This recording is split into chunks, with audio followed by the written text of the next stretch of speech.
And just to follow up on something I mentioned at the end of yesterday's show, it wasn't 1973, it was 1980. What do I know?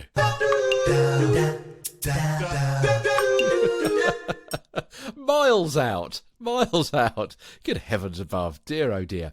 Okay, in a voiceover studio situation, what's really happening in a one-by-one voiceover read? Yeah, it may be that you're sitting there, headphones on, microphone in front of you, and sitting nice and comfortably in your chair, reasonably upright, yeah, shoulders down. You're relaxed, but you're still a little bit formal. You've got your stoppered water bottle to one side. You've got your notes in front of you and your script and a pencil as well. And you've been listening to the direction, and the direction keeps coming, and it keeps coming. And then there's a little bit more, and then there's some more feedback, and then someone does it, and you're thinking, I must be rubbish. They're asking me to record every line one by one. I can't get into the groove. I can't get into the pace. I can't get into the rhythm. What's going on here? Well, to be honest, it may not be that unusual to ask you to record every line of the script, line by line. Maybe down to the timing or the exact intonation that's needed.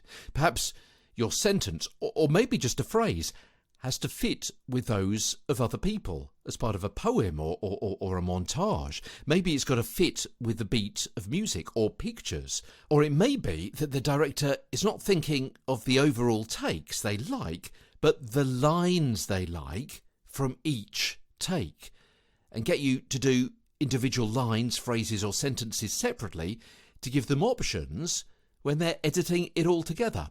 For example, they may be thinking, I'll take line 1 from take 4 and line 2 from take 2, and even though they nearly hit each of the last 2 lines in take 4 and 8, those 2 lines really gel together in take 11. Yeah? So maybe that's what they're thinking, but they haven't actually communicated that to you. There could be method in their madness. So don't worry that you're not doing it right. You could politely ask why this is happening, but do as you're asked and learn. Maybe ask to hear back the whole script when it's been edited together so you can hear the overall effect and why this way of recording was necessary. Or if they say that the line is not quite right, ask to hear it in the rough mix with the other lines so you can hear for yourself what the problem is. You may understand it better if you can hear yourself where you've gone wrong rather than have someone interpret that and verbalise it to you. Recording individual lines in isolation isn't always easy because you've got nothing to lead in from. You have to start cold on the context of that line and also with your pace and projection and everything else. And that's why tomorrow I'm going to be looking at line reading for voice training as Get a Better Broadcast podcast and Voice Over Voice continues. From London, I'm Peter Stewart.